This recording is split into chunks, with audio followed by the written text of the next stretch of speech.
Allô tout le monde, j'espère que ça va bien. Je suis dans mon auto et je voulais délivrer un important message parce que souvent, les écouteurs parlent, souvent quand je conduis en fait c'est là que je délivre les plus grands messages. Donc aujourd'hui c'est ça que je fais. Je pense qu'il n'y a pas de temps ni de bon espace pour pouvoir transmettre un message. Donc si ça vibre en vous, restez là pour recevoir cette belle guidance-là. Puis, on va pouvoir voyager ensemble à travers ce message-là. Donc, voilà. Il s'agit ici de la libération du cœur, puis de la libération aussi du mental. Parce que lorsqu'on est trop dans le mental, ça nous empêche en fait de libérer notre cœur. Excusez, ça n'arrête pas de parler. Voilà. Donc, quand on a une hyperactivité mentale, qu'est-ce que ça fait? C'est que ça nous empêche de reconnecter avec notre cœur et de parler avec notre cœur, de voir avec notre cœur, de ressentir avec notre cœur. C'est ça, en fait, c'est que ça nous empêche également de voir nos pouvoirs, de ressentir nos pouvoirs, de ressentir également la souveraineté, de ressentir la liberté qui nous est due et qui nous est permis de recevoir et d'être.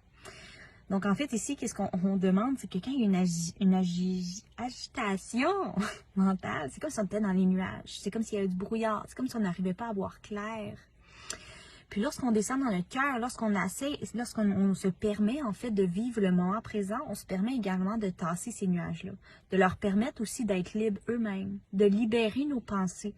Parce que nos pensées sont là pour avoir une certaine attention. Mais ils sont accrochés à nous, comme par des cordes énergétiques. Donc, c'est comme si plus on les regardait, plus on entretenait une relation intime avec eux autres, puis plus ils vont rester là parce qu'on les nourrit. Puis eux, par effet même, ils nous nourrissent parce qu'ils ne nous font pas sentir seuls, ils ne nous font pas sentir dans le moment présent, puis ils nous font s'en aller. On s'égare à travers ces pensées-là, on s'égare à travers notre hyperactivité mentale, par rapport à nos peurs, par rapport à notre anxiété, par rapport à ces périodes où on s'égare du moment présent, où on ne se permet pas de se vivre parce qu'on veut se fuir ou parce qu'on a peur de vivre certaines choses. Mais lorsqu'on se permet de vivre dans le moment présent, puis de revenir dans notre cœur, puis de se rassurer, de vivre une certaine confiance, c'est là que le mental peut lâcher. C'est là qu'on peut libérer nos pensées. C'est là qu'on peut revenir dans notre cœur pour pouvoir venir vivre cette paix-là, cette douceur-là, cette liberté-là, cette confiance-là. Puis lorsqu'on se connecte à notre cœur, puis qu'on fait simplement prendre conscience de tout ce qui se passe autour de nous, ben c'est là qu'on peut enfin vivre dans ce moment-là, puis aussi s'unir avec l'univers, s'unir avec tous les messages qui nous sont envoyés, s'unir également avec les synchronicités, avec les personnes. Puis on peut également reconnecter aussi avec notre intuition. Notre intuition qui nous dit « Hey, parle à cette personne-là, va à cet endroit-là », malgré que ça n'a peut-être pas de sens. Puis où que je voulais en venir avec tout ça, c'est que parfois notre mental essaye de trouver un sens. Puis ça, je pense que ça revient vraiment beaucoup souvent ces temps-ci parce que j'en parle souvent. On essaie de trouver un sens. On essaie de trouver parfois des réponses avec le mental. Pourtant, quand on demande réponse à notre cœur, quand on demande réponse à notre corps, à notre intuition, ben la réponse, on peut se permettre de la recevoir. Puis avec le mental, qu'est-ce que ça fait? C'est que dans le brouillard, dans l'hyperactivité mentale qui se passe ici, cérébrale, ça nous empêche en fait d'avoir de la clarté sur qu'est-ce qui se passe, puis qu'est-ce qu'on peut également recevoir. Donc, se permettre de recevoir, puis se permettre aussi d'avoir confiance, de recevoir les guidances qui nous sommes dues, non de autrui, mais de soi. Donc, faites-vous confiance. Reconnectez avec votre cœur un petit peu plus à chaque jour. C'est pas quelque chose qui va se faire en claquant des doigts, des mains.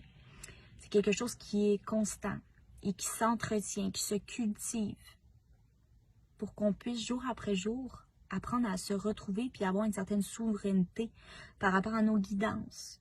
Non seulement d'aller chercher toujours guidance de l'extérieur, mais d'aller chercher guidance à l'intérieur, de se demander une question et d'y répondre par le fait même. Posez-vous une question, puis voyez de quelle manière la vie peut vous envoyer une réponse sans l'avoir immédiatement, puis en essayant de la chercher, de la trouver avec votre mental. C'est plutôt ça le message en fait. J'ai parlé pour rien dire en fond. Mais voilà. Donc, si ça résonne en vous, faites juste me dire que vous avez vu ce message-là, si ça a résonné, si vous avez des commentaires, des questions, n'hésitez pas, je suis là. Mon lien énergétique avec toute cette entraide, tout cet amour-là que je partage est très, très fort. Puis c'est ça, c'est l'unité, il faut simplement s'entraider, je pense qu'il faut vibrer ensemble, à l'unisson, en co-création. et non dans la division. Donc voilà, ça t'a parlé, fais juste partager, aime, fais tout ce qui te fait vibrer pour que tu puisses partager ça aussi à quelqu'un aussi que ça va faire du bien. Donc je t'envoie plein d'amour, plein de lumière, puis je vous aime fort, fort, fort, fort, fort.